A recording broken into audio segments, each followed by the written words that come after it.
오늘 조정이라는 제목의 말씀을 함께 나누겠습니다. 오늘 본문은 열왕기상의 거의 절반 정도를 차지할 만큼 큰 비중이 있는 사람이 이제 아합과 엘리야인데, 그 아합과 엘리야 이야기로 들어가는 그 관문이 오늘 본문입니다. 왜냐하면 마지막에 이제 우리가 읽은 그 오므리라는 사람이 아합의 아버지라서 그때부터 쭉 이제 아합 시대로 쭉 이제 갑니다. 어떻게 아합이라는 이 괴물과 그리고 이세벨이라는 이 마녀가 북이스라엘 중심에 서게 되는지 보여주는 게 열왕기상 16장입니다. 아합과 이세벨은 뭐 마녀와 괴물인데, 이 사람들 시대에 북이스라엘이 가장 번창했습니다. 경제적으로 가장 국제 정세적으로도 가장 힘이 있었던 시대였기 때문에 사실 그들이 이스라엘 중심이 되는 게 크게 어렵진 않았을 겁니다. 근데 하나님이 보실 때는 가장 악한 왕이 아합이죠. 근데 그렇게 들어가는 이제 그 시작점이 16장인데, 오늘 본문을 보면 처음에 하나님께서 하나님의 사람 예후를 통해서 바하사를 꾸짖었습니다. 바하사는 지난주에 우리가 살폈는데 나답을 죽이고 왕이 된 사람입니다. 꾸짖은 내용은 이렇습니다. 하나님이 너를 티끌에서 들어서, 그러니까 먼지 같은 존재, 아무것도 아니고 사라져버릴 존재였는데 너를 들어서 내 백성 이스라엘의 주권자가 되게 하셨는데, 너가 여로보암의 길로 행하여 내 백성 이스라엘로 하여금 범죄하게 하고 하나님을 노엽게 했다. 2절에 이렇게 되어 있습니다. 내가 너를 티끌에서 들어 내 백성 이스라엘 위에 주권자가 되게 하였거늘 너가 여로보암의 길로 행하며 내 백성 이스라엘에게 범죄하게 하여 그들의 죄로 나를 노엽게 했다. 그래서 어떻게 할 거냐면 3절, 내가 너 바하사와 너의 집을 쓸어버려 너의 집이 느밧의 아들 여로보암의 집같이 되게 하리니, 바하사에게 속한 자가 성읍에서 죽은즉 개가 먹고 그에게 속한 자가 들에서 죽은즉 공중의 새가 먹으리라. 한마디로 하면 다 이제 쓸어버리겠다 이런 거죠. 결국 바하사가 죽고 디르사에 묻힙니다. 그리고는 바하사의 아들 엘라가 대신 왕이 됩니다. 6절, 바하사가 그의 조상들과 함께 잠에 디르사에 장사되고 그의 아들 엘라가 대신하여 왕이 되니라. 근데 이게 이렇게 이제 그냥 잘못하고 이렇게 심판받고 이렇게 끝난 게 아니고, 이 멸망의 역사가 계속 이어지는데, 바하사의 아들 엘라는 이스라엘 왕이 된 다음에 2년밖에 통치를 못합니다. 8절에 유다의 아사왕 제26년에 바하사의 아들 엘라가 디르사에서 이스라엘 왕이 됐는데 2년 동안 그 왕이 됐죠. 근데 2년이라는 짧은 기간이 문제가 아니고 그의 마지막이 문제입니다. 힘들거나 문제가 있거나 혹은 병이 걸렸거나 그러면 당연히 짧게 끝낼 수도 있겠죠, 왕권이라는 게. 근데 이 2년이라는 기간이 문제가 아니라 마지막이 어땠냐면 9절에 엘라가 디르사에 있어 왕궁 맡은 자 아르사의 집에서 마시고 취할 때, 이렇게 엘라가 왕궁 대신 아르사의 집에서 잔치를 하고 있었고 거기서 마시고 취해 있었습니다. 근데 사실 그때는 15절을 보면 그때 백성들이 블레셋 사람에게 속한 기브돈을 향하여 진을 치고 있었던 그때입니다. 그러니까 다시 말해서 그때는 북이스라엘 군대가 기브돈에서 출정해가지고 기브돈에서 전쟁을 하고 있었던 때, 그러니까 잔치를 벌이고 있었고 거기서 혼자 술 취해 있었다는 것은 이게 영적 흐름과 너무 동떨어진 모습을 보이고 있는 거죠, 왕이라는 이 사람이. 근데 신하 중 한 사람인 시므리가 왕을 죽입니다. 그리고 왕이 됩니다. 9절에 엘라가 디르사에 있어 왕궁 맡은 자 아르사의 집에서 마시고 취할 때 그 신하 곧 병거 절반을 통솔한 지휘관 시므리가 왕을 모반하여 시므리가 들어가서 그를 쳐 죽이고 그를 대신하여 왕이 되니 곧 유다의 아사왕 제27년이라. 그러니까 바하사의 모든 집안 사람을 죽이고 남자는 한 명도 남겨놓지 않았습니다. 11절, 시므리가 왕이 되어 왕 위에 오를 때 바하사의 온 집안 사람들을 죽이되 남자는 그의 친족이든지 친구이든지 한 사람도 남기지 않았고 바하사의 온 집을 멸하였는데 선지자 예후를 통하여 바하사를 꾸짖어 하신 여호와의 말씀과 듣다. 그러니까 예후를 통해 하나님이 바하사를 꾸짖으신 내용 그대로 일이 됐다, 이런 거죠. 그렇게 왕이 된 사람이 시므리입니다. 그러니까 지난주 수요일 날도 나누었는데 이게 어떻게 보면 하나님의 뜻을 이루어드린 거죠. 하나님께서 예언하게 하신 내용들을 그대로 이루어드린 건데, 사실 악인을 제거하고 자기가 왕이 됐으면 나라를 잘 다스려야 될 것 같은데 전혀 그렇지 않았습니다. 시므리의 인생은 거의 끝장나는 인생이었습니다. 15절에 유다의 아사왕 제27년에 시므리가 디르사에서 7일 동안 왕이 되니라. 그러니까 7일 동안 왕으로 다스렸습니다. 그리고 이제 죽습니다. 답답한 이야기죠. 근데 시므리를 내리고 왕이 된 사람이 바로 오므리입니다. 이 시므리 오므리 막 다 나오는데 오므리는 아합의 아버지죠. 그러니까 시므리가 왕을 죽였다는 말을 들은 군인들이 그럴 수 없다. 어떻게 군대의 절반을 통솔하고 있는 시므리가 왕한테 이렇게 반역을 하냐? 그럴 수 없다. 그래서 시므리를 포위하고 압박했는데 그때 압박했던 군대 지휘관이 오므리입니다. 그 사람을 이제 이스라엘의 왕으로 자기들끼리 삼았죠. 16절에 진중의 백성들이 시므리가 모반하여 왕을 죽였다는 말을 들은지라 그날에 이스라엘의 무리가 진에서 군대 지휘관 오므리를 이스라엘 왕으로 삼았다. 이렇게 되어 있는데요. 그러니까 얼떨결에 왕이 된 오므리는 이스라엘 군대를 거느리고 기브돈에 올라와서 시므리가 있던 디르사를 포위해 버립니다. 그러니까 전쟁이고 뭐고. 그러니까 우리나라도 뭐 예전에 얼마 전 서울의 봄에서 있었던 그 영화랑 아주 비슷한 내용으로 생각이 되는데 아무튼 시므리가 성읍이 함락된 거를 보고 다 끝났다고 생각해서 그냥 자기가 자살해 버립니다. 시므리가 왕을 죽여놓고 자기 7일 만에 자기도 자살해 버리죠. 왕궁 요새에 들어가서 왕궁에 불을 지르고 자기도 이제 죽어요. 가슴 아픈 역사의 현장입니다. 그러니까 오늘 본문이 이렇게 우리가 쭉 읽었지만 혼란스러운 북이스라엘의 모습을 단적으로 보여줍니다. 그러니까 여기까지 오는 역사가 무지 복잡해 보이는데 사실 되게 단순합니다.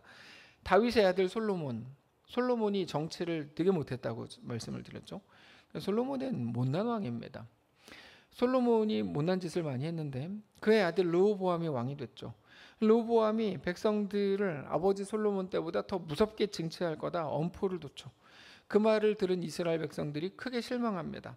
그때 그 실망한 사람들의 마음을 모아서 여로보암이라는 이 잔머리 끝판왕 대마왕인 그 여로보암이라는 나쁜 놈이 이스라엘 10지파를 데리고 나가서 새로운 나라를 만들어 버리죠. 그게 북이스라엘입니다. 남유다 두 지파, 그다음에 10지파로 북이스라엘을 끌고 갔죠. 근데 여로보암은 하나님의 명령이 아니라 자기 마음의 명령을 따릅니다. 자기 마음대로, 원하는 대로, 자기 감정대로 다스리죠. 그렇게 그가 죽고 나서 여로보암의 아들 나답이 왕이 되는데 이 사람도 나쁜 놈입니다. 2년을 통치하고 보이는 것에 지배를 당하는 겁니다. 그러나 우리 눈에 보이지 않는 것이 보이는 것보다 훨씬 더 많다는 것을 우리가 알아야 됩니다. 우리 눈에 보이는 오늘 본문은 그래서 사람들의 정치와 권력에 대한 다툼으로 보이지만 오늘 본문을 이어가는 가장 중요한 흐름이 하나 있는데 오늘 본문을 이어가는 흐름 그게 뭐냐면 이스라엘 왕의 범죄와 그것에 대한 하나님의 심판이라는 한 줄기가 계속 이어집니다. 이스라엘 왕의 범죄, 그거에 대한 하나님의 심판. 사실 우리는 이 참혹한 역사가 왜 일어났는가에 대해서 늘 궁금해하는데 남유다는 왕조가 바뀌지 않잖아요. 다윗 왕조를 계속 계승하거든요. 끝까지 나라가 망할지언정. 근데 북이스라엘은 막 계속 바뀌어요. 왕조가. 왜 그러는가? 그거에 대해서 오늘 본문이 아주 친절하게 이렇게 소개합니다. 2절부터 보시면 내가 너를 티끌에서 들어 내 백성 이스라엘 위에 주권자가 되게 하였는데 너가 여로보암의 길로 행하며 그러니까 다윗의 길이 아니고 하나님 백성의 길이 아니고 여로보암의 길로 행하며 내 백성 이스라엘에게 범죄하게 하여 그들의 죄로 나를 노엽게 했기 때문이다. 3절 내가 너 바하사와 너의 집을 쓸어버려 내 집의 느밧의 아들 여로보암의 집같이 되게 할 거다. 7절 여호와의 말씀이 하나니의 아들 선지자 예후에게도 임하사 바하사와 그의 집을 꾸짖으심은 그가 여로보암의 집과 같이 여호와 보시기에 모든 악을 행하여 그의 손의 행위로 여호와를 노엽게 하였음이며 그의 집을 쳤음이더라. 13절 이는 바하사의 모든 죄와 그의 아들 엘라의 죄 때문이라. 쭉 이렇게 그들이 범죄하고 또 이스라엘에게 범죄하게 하여 그들의 헛된 것들로 이스라엘 하나님 여호와를 노하시게 하였더라. 19절 이는 그가 여호와 보시기에 악을 행하여 범죄하였기 때문이라. 그가 여로보암의 길로 행하며 그가 이스라엘에게 죄를 범하게 한 그 죄 중에 행하였더라. 그러니까 우리는 누가 뭐 어떻게 했고 시므리가 뭐 어떻게 모반을 했고 오므리는 또 어떻게 뭐 이런 거 생각하는데 사실 그거는 안 중요한 것처럼 소개해요. 중요하지 않은 것처럼. 뭐가 중요하냐? 그가 여호와 보시기에 악을 행하였기 때문이라. 그가 다윗의 길이 아니고 하나님 백성의 길이 아니라 여로보암의 길로 행하였기 때문이라. 계속 그렇게 소개합니다. 계속 그렇게. 여러분 우리 삶이라고 뭐가 다를 거라고 생각하시죠? 안 그렇습니다. 우리가 이 땅에 눈에 보이는 것들로 지혜로운 것처럼 보이는 선택들이 우리 삶을 대단하게 만들고 엄청나게 존귀하게 만들 것처럼 우리는 착각하지만 성경이 말씀하시는 내용을 있는 그대로 보면 전혀 아닙니다. 단순히 누가 죄를 지어서 이렇게 벌 받는다, 이것보다 훨씬 더 중요한 무언가가 숨겨져 있는데, 그게 뭐냐면 모든 역사의 주관자는 오직 하나님이시다. 그 얘기하는 거예요. 성경은 모든 역사의 주관자는 하나님이시다. 그거 알고 이 땅을 살아라 이거죠. 막 눈에 보이는 것 다 설명하고 이게 이래가지고 이렇고요, 저게 저래가지고 그랬고요. 청년들이 11조 잘하고 헌금, 그 다음에 또 헌신 잘하고 봉사 잘하다가 얘네가 결혼하면 완전히 정신이 나가는 거죠. 당장 눈에 보이는 게 너무 커 보이나 봐요. 그러다가 또 어떻게 되면 또 뭐가 어떻게 되고, 눈에 보이는 대로만 어떻게 되고, 그래서 이걸 어디서부터 어떻게 해야 되는지조차 모르겠는 게 지금입니다. 나중에 오므리도 마찬가지입니다. 여러분 다음 주에 나누겠지만, 오므리는 솔직히 정치적으로 보면 나름대로 정치 잘한 인물이었고 나라를 아주 부강하게 만드는 왕입니다. 그러니까 이 사람이 우리나라로 치면 누군지 모르겠지만 아무튼 이렇게 부강하게 만든 왕입니다. 근데 그거는 사람의 관점일 뿐이고 하나님의 관점으로는 오므리도 똑같은 범죄의 길을 걷습니다. 아니 더하죠. 그래서 오므리 왕조가 이제 오므리 아합인데, 오므리 아합 시대가 가장 번창한 시대였지만 하나님 앞에 가장 범죄한 시대이기도 했습니다. 그렇게 아합 때 하나님 앞에서의 범죄의 정점을 찍죠. 자, 한 나라, 한 가정도 마찬가지인데 한 나라의 큰 줄기가 이런 범죄와 범죄에 대한 하나님의 진노이고 그게 역사의 전부라면, 여러분 우리가 읽은 것처럼 북이스라엘의 역사가 너무 별로잖아요. 너무 별로잖아요. 여로보암 아들 누구 나답 하여튼 이렇게 쭉 바하사 엘라 쭉 나오는데 이게 너무 별로지 않습니까? 너무 안타까운 일들이죠. 어떻게 이렇게 선왕, 그 후대 왕들의 똑같은 범죄의 역사가 계속 이어지는가? 이러면 안 됩니다. 한 공동체의 흐름, 작게는 가정과 교회와 나라와 민족으로 갈 수 있겠는데, 그 어떤 공동체라고 하더라도 하나님 없는, 하나님을 두려워하지 않는, 오로지 사람의 생각과 사람의 마음과 만족과 그 사람의 상식과 그 모든 것이 기준이 되어 흘러가는 공동체라면 너무 가슴 아픈 일일 수밖에 없는 거죠. 우리는 많은 종류의 죄에 대해서 비교적 가볍게 여기는 시대를 삽니다. 물론 여기서 말하는 죄라는 건 국가가 입법한 법을 어기는 행위를 말하는 게 아닙니다.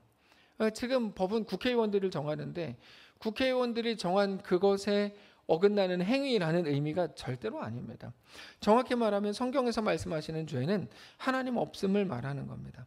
범법 행위에 대해서는 안 걸리면 그만이라고 생각하고, 그 말은 걸리면 처벌받고 안 걸리면 장땡이라고 생각하는 건데, 성경적인 범죄, 하나님 없음이라는 거에 대해서는 누가 뭐라고 할 것도 없는, 사실 사회적인 지탄의 대상이 되지 않기 때문에 너무 가볍게 여기는 게 사실이죠. 여러분 우리가 하나님 없음으로 이 땅을 산다 그래서 누구의 지탄의 대상이 됩니까? 그나마 전에는 누군가 리더나 누구라도 지적하고 너 그러면 안 돼, 집사님 똑바로 해야 돼 이렇게 얘기라도 했지만 지금은 그런 얘기도 못 하잖아요. 그런 얘기하면 교회 안 나와 버리니까 그런 얘기도 못 하는, 하여튼 이런 시대가 됐는데, 그러다 보니까 스스로 너무 가볍게 여기는 게 사실이죠. 하나님 앞에 우리가 온전히 헌신하는 것도 그렇고 내 인생을 하나님 앞에 드리는 것도 그렇고 누구도 말하지 못하니까 나도 잘하나 보다, 적당히 이렇게 내 형편에 맞춰서 살아가는 게 마치 그게 정답인 것처럼 생각하는 시대가 됐죠. 근데 오늘 본문을 통해 우리가 확인할 수 있는 건 하나님 없음이라고 하는 죄의 무시무시함입니다. 죄는 우리를 죽이되 가장 처절하게 죽이고 가장 철저하게 죽게 하는 무서운 겁니다. 오늘 본문에 나오는 그들의 멸망의 이유가 아주 분명합니다. 바로 죄 때문입니다. 오늘 본문에서 그게 계속 나옵니다. 2절을 보면 바하사의 죄, 그들의 죄, 3절 그 결과인데 너가 바하사와 그 내 집을 쓸어버리겠다 내가. 어떻게 이렇게 무서운 표현이 나옵니까? 여러분 예전에 하나님의 심판은 이 땅에서 고통받는 게 아니다라고 말씀드렸어요. 우리는 자꾸 이 땅에서 내가 병 걸리고 아프고 망하고 고통받는 거를 하나님의 심판이라고 누군가 말하는데 안 그렇습니다. 이 땅에서의 어떤 고통도 지옥의 고통에 비하면 완전히 땡큐입니다. 이건 고통도 아닙니다. 너무 가벼운 겁니다. 하나님의 가장 무서운 심판은 쓸어 담는 겁니다. 쓸어 담아가지고 휴지통에 버리는 거죠. 이게 이제 정확한 표현인데, 내가 너와 너의 집을 쓸어버리겠다. 이 표현을 볼 때 우리가 깜짝 놀라야 됩니다. 근데 그 이유가 다른 게 아니라 바로 죄 때문이다. 죄가 뭐라고요? 그 마음에 하나님 없음, 눈에 보이는 대로 판단하고 자기 감정대로 결정하는 것, 그게 죄거든요. 그리고 죄가 하나님 없음이라는 걸 생각해 보고 그 끝이 얼마나 끔찍한지를 우리가 기억해야 한다는 게 오늘 본문의 말씀이죠. 7절도 보면 그가 여로보암의 집과 같이 여호와 보시기에 모든 악을 행했다. 그래서 하나님을 노엽게 했다. 13절 바하사의 모든 죄와 그의 아들 엘라의 죄 때문에 그들의 헛된 것들로 이렇게 되고 말았다. 19절 이는 그가 여호와 보시기에 악을 행하여 범죄했기 때문이라. 결국에 북이스라엘의 왕이 교체될 때마다 그때마다 그들이 폐위된 이유는 하나님 앞에서의 범죄 때문입니다. 근데 그들이 행했던 죄, 모든 악이라고 하는 게 여러분 우리가 생각하는 뭐 횡령, 뭐 7계를 범했다거나 증무를 했다거나 그런 게 아닙니다, 여러분. 그런 게 아니고 정말 죄의 핵심은 하나님을 온전히 섬기지 않고 하나님을 의지하지 않은 것, 하나님 외에 다른 것들을 대안 삼은 것, 백성들로 하여금 우상 숭배한 것, 하나님을 대충 섬겨도 된다고 생각하게 했던 것, 그런 것들이라는 걸 알아야 되는 거죠. 우리가 하나님 앞에서의 죄라고 할 때 그건 하나님의 관계와 관련된 사항입니다. 언제나 죄는 하나님과의 관계에 대한 겁니다. 세상의 법은 저의 그 의도를 살피지 않습니다. 그냥 참작은 될 수 있겠지만 그가 무슨 일을 했는가, 그 팩트가 훨씬 더 중요하죠. 근데 하나님 나라의 법은 완전히 반대입니다. 그가 무슨 일을 했는가가 아니라 왜 그랬는가가 중요한, 왜, 그의 의도가 뭔가. 여러분 그게 성경에서 하나님이 보시는 가장 중요한 거예요. 그러니까 세상과 완전히 정반대일 수밖에 없는 거죠. 그 김영길 총장 말씀 들었잖아요. 그분이 한동대학교 뭐 세울 때 돈이 너무 없어가지고 하여튼 잘못한 거긴 한데 횡령을 해가지고 감옥 갔대잖아요. 며칠 만에 나오긴 했지만. 그 세상은 무엇을 했는가를 가지고 가장 중요한 척도로 생각하는데 하나님 나라는 완전히 반대입니다. 그 마음, 그 정신, 그 의도, 왜 그랬는가, 왜 그 일을 했는가, 왜 그렇게 했는가. 한 달란트 받은 종이 달란트를 묻었냐 안 묻었냐가 중요한 게 아니죠. 왜 묻었냐가 중요한 거죠. 당신은 뭐 무섭고 엄한 사람이라 내가 괜히 이걸로 했다가 뭐 돈 잃어버리면 뭐 나한테 물어내라 그럴 것 같아서 내가 이 약하고 게으른 종아라고 바로 나오는 거죠. 근데 그 사람이 정말 좋은 의도를 갖고 했지만 실수해가지고 뭐 반토막이 났을 수도 있는 거예요. 그거는 다른 건 거죠. 사랑하는 성도 여러분, 세상적인 관점으로 그래서 좀 부족함이 있다고 해도 그걸로 좌절하거나 절망할 거 없습니다. 우리의 어떠함은 하나님 앞에서 하나님의 백성됨, 하나님의 자녀됨을 평가받을 만한 우리의 어떤 실력은 뭐 그런 기준이 되지 못합니다. 사람의 눈에 보이지 않는 것들로 평가받고 심판받았던 이스라엘의 왕들을 여러분 우리가 기억해야 합니다. 북이스라엘의 왕들은 사람의 눈에 보이지 않는 것들로만 평가받았어요. 사람들의 눈에 보이는 것들로 평가받지 않았어요. 북이스라엘의 왕, 오늘 본문에 나온 사람들, 눈에 보이는 사람들의 백성들로 살지 마시고, 이 중요합니다. 눈에 보이는 사람들, 그 옆 주변 사람들의 백성들로 살지 말고 눈에 보이지 않는 하나님의 백성들로 살게 되시기를 원합니다. 여러분 이게 우리가 정말 늘 기억해야 되는 겁니다. 우리가 누군지, 우리가 어디 소속인지를 알고 믿는 자로 우리는 꼭 서야 할 것입니다. 성경이 계속해서 무엇을 말씀하시는지 우리가 정말 집중해서 계속 보아야 합니다. 선우경식이라는 의사가 있는데 이분이 1980년대 초에 어떤 후배의 부탁으로 서울 한 쪽방촌 가가지고 무료 진료 봉사를 했습니다. 이대로는 안 되겠다고 생각해서 거기 아예 병원을 세워버립니다. 이분이 그때 미국 유학까지 마쳤고 저명한 외국 병원과 의과대학에서 교수로 이제 러브콜을 받은 그런 상황이었는데 모든 것을 중단하고 국내 종합병원에서 재직하면서 쪽방촌에 병원을 세웁니다. 본격적으로 이제 보험 혜택을 못 받는 극빈층 사람들을 돕기 시작했죠. 병원은 의료보험으로 돈을 버는 구조인데 당연히 이제 의료보험 혜택을 못 받는 사람들을 이렇게 치료하다 보니까 돈을 못 버는 구조를 스스로 만든 거죠. 처음에 무료 병원이 어떻게 운영이 가능하냐, 이거 불가능하다, 3개월이 맥시멈이다, 네 꿈일 뿐이고 젊을 때 한번 갖는 이상이다, 이렇게 사람들을 다 비웃었습니다. 근데 그게 사실이었대요. 병원에 오는 사람들 모두가 쪽방촌에 사는 사람들, 노숙자, 독거노인, 알코올 중독자, 외국인 노동자, 의료보험을 받을 수 없는 사람들이 오니까 돈을 못 버는 거죠. 매월 적자. 그래서 이 의사 선생님이 직접 쌀을 구하러 다니고 후원을 찾아 돌아다니기 시작했습니다. 구걸사역. 훌륭한 건데.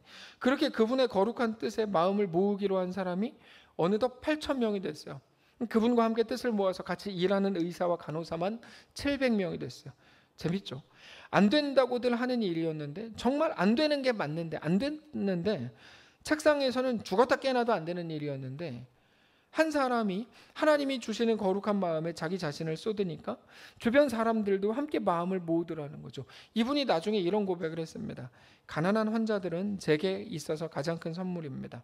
의사에게 아무것도 줄 수 없는 환자들이야말로 진정 의사를 필요로 하는 환자들이 아닙니까? 여러분, 이분이 쪽방촌 그 슈바이처로 유명한 선우경식 원장님입니다. 우리가 이번에 주일에 하려고 하는 것도 이와 같죠. 우리가 아웃리치를 하면 우리한테 무슨 도움이 될까요? 도움이 뭐가 됩니까? 아니, 근데 도움이 돼야 하는 겁니까? 이것도 궁금해요. 도움이 돼야 하는 건가요? 우리를 위해서 아웃리치를 합니까? 전도 여행은 어떻고 선교는 어떻습니까? 놀이터를 지어주고 아이들을 섬기는 건 또 어떻습니까? 우리는 대단한 역사를 쓰려고 하는 게 아니죠. 그냥 그 순간에 하나님이 주시는 마음을 따라서 걸어보기로 하는 겁니다. 가능하면 합리적이고 쉽게 일을 안 합니다. 어떤 분들 답답해하세요. 일할 거면 합리적으로 하고 좀 쉽게 합시다. 저는 거기에 완전히 반대예요. 그런 얘기를 들으면 막 화가 나요. 우리가 합리적이고 쉽게 하려면 그 일을 시작했겠는가? 이 생각이 아무리 짧아도 쉽게 하자는 말이 나오나? 저는 그 말이 안 된다고 생각해요. 불편하게 하죠. 한 명이라도 그 사역에 또 동참할 수 있도록 어떻게 해서든지 애쓰지 쉽게 하려고 하지 않습니다. 근데 거기에 놀랍게도 하나님께서 많은 사람들을 붙여주신 겁니다. 당장 현재까지 이번 아웃리치 참여자가 약 60명입니다. 그러니까 생각보다 많죠. 저도 생각보다 놀랐어요. 지난 주일 오후에 마지막 날 마을잔치 할 건데 50만 원 부족하다 그랬더니 끝나자마자 어떤 성도님께서 기꺼이 내가 하겠다 후원금을 내셨어요.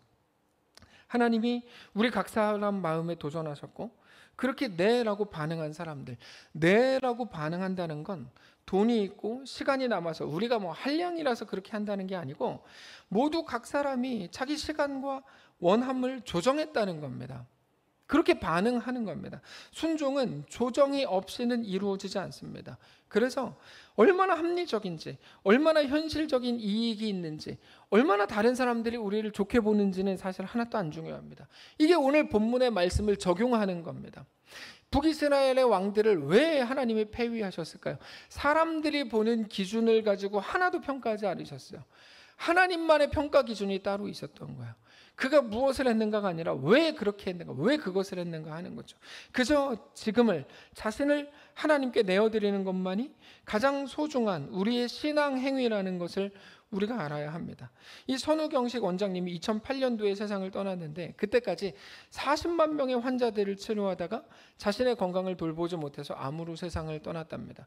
물론 이 이야기와 우리의 아웃리치를 비교하는 것 자체가 부끄럽지만 그래도 하나님께서 우리에게 무언가를 말씀하시고 무언가를 보여주신다는 건 매우 의미 있다고 생각해요. 그 병원이 요셉 병원입니다. 요셉 의원.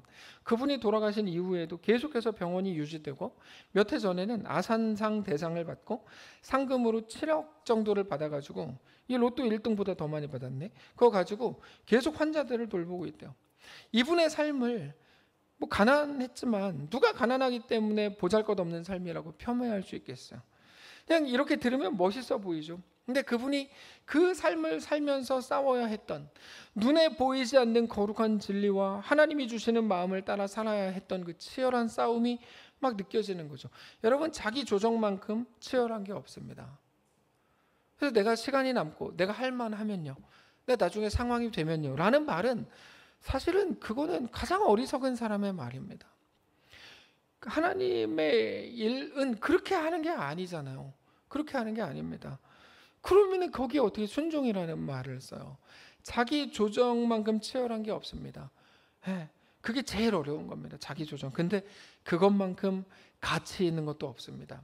하나님 나라에서 하나님이 가장 소중하게 보시는 건 그겁니다. 왜 그렇죠? 하나님 나라가 무엇인지 조금만 생각해 보면 우리가 쉽게 그 이유를 알 수가 있어요.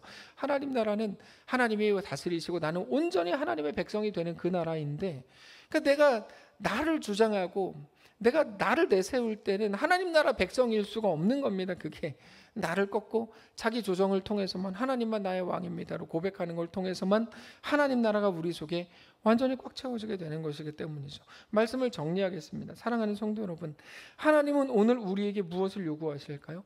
하나님이 우리의 기준이 되시기를 원합니다. 우리는 눈에 보이지 않는 것을 보는 사람들입니다.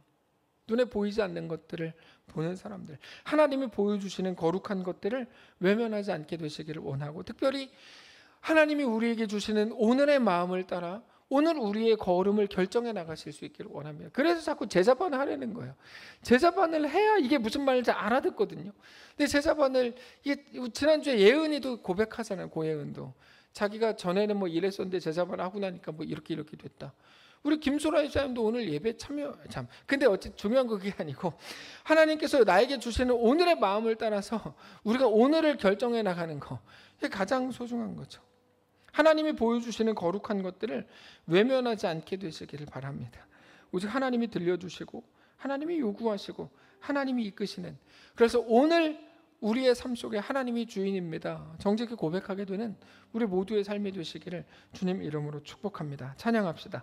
계절은 흐르고 꽃은 피고 져도 시들지 않을 생명이 있네. 바랄 수 없었던 죄인인 나에게 생명의 주님 자신을 주셨네. 우리 함께 고백하겠습니다. 계절은 흐르고 꽃은 피고 져도 시들지 않을 생명이, 보이지 않는 것을 보는 사람들, 바랄 수 없었던 죄인인 나에게 생명의 주님 자신을 주셨네. 계절은 흐르고 흐르고 꽃은 피고 져도 시들지 않을 생명이 있네. 바랄 수 없었던 죄인인 나에게 생명의 주님 자신을 주셔. 나의 삶은 내 주, 나의 삶은 내 주 예수의 것이니 내 생명 다해 예수로 살리. 내 모든 것 내 주 예수의 것이니 내 전부 되신 예수로 살리. 바람이 스치듯 삶은 지나가도 그러나 꺼지지 않을 소망이 있네. 꺼지지 않을 소망이 있네. 그 길을 떠나서 헤매는 자들로 주를 찾도록 나 살기 원하네. 아멘. 나의 삶은 내 주 예수의 것이니 내 생명 다해 예수로 살린. 내 모든 것 내 주 예수의 것이니 내 전부 되신. 우리 눈 감고 우리 진심을 다해 고백하며 나의 삶은 내 주, 내 삶은 내 주 예수의 것이니 주의 것이니 내 생명 다해 예수로 살리. 예수 살리. 내 모든 건 내 주 예수의 것이니 내 주 예수의 것이니 내 전부 되신 예수로 살리. 예수로 살리. 하나님, 우리가 방금 전 고백한 것처럼, 말씀을 묵상한 것처럼 눈에 보이는 것이 아니라 내 삶은 내 주 예수의 것임을 고백하며, 곧 아무리 아름다운 꽃이 피고 아무리 싱싱해 보이는 풀이 피어올라도 금방 지고 사라져 버릴 것 기억하면서, 우리의 인생이 아무리 싱싱해 보여도 화살처럼 빠르게 지나가 힘이 다 빠지고 모든 사람들이 가는 그 길로 가게 될 것을 아는 자로, 우리에게 힘이 있을 때, 하나님 우리에게 시간을 주셨을 때 하나님을 더 사랑하고 내가 내 삶의 주인 되지 않고 하나님이 내 삶의 주인이심을 정직히 고백하는 우리 모두가 되게 하시옵소서. 하나님, 우리에게 늘 좋은 기회를 허락하시니 감사합니다. 우리 자신을 꺾고 하나님 앞에 내 인생을 내어드리게 하시고 하나님과 믿음으로 그렇게 동행하는 존귀한 우리 모든 성도들 되게 하시옵소서. 우리 주인 되신 살아계신 우리 주 예수님의 이름으로 기도합니다. 아멘. 하늘에 계신 우리 아버지여, 이름이 거룩히 여김을 받으시오며 나라가 임하시오며 뜻이 하늘에서 이룬 것 같이 땅에서도 이루어지이다. 오늘 우리에게 일용할 양식을 주시고 우리가 우리에게 죄진 자를 사하여 준 것 같이 우리 죄를 사하여 주시고 우리를 시험에 들게 하지 마시고 다만 악에서 구하시옵소서. 대개 나라와 권세와 영광이 아버지께 영원히 있사옵나이다. 아멘.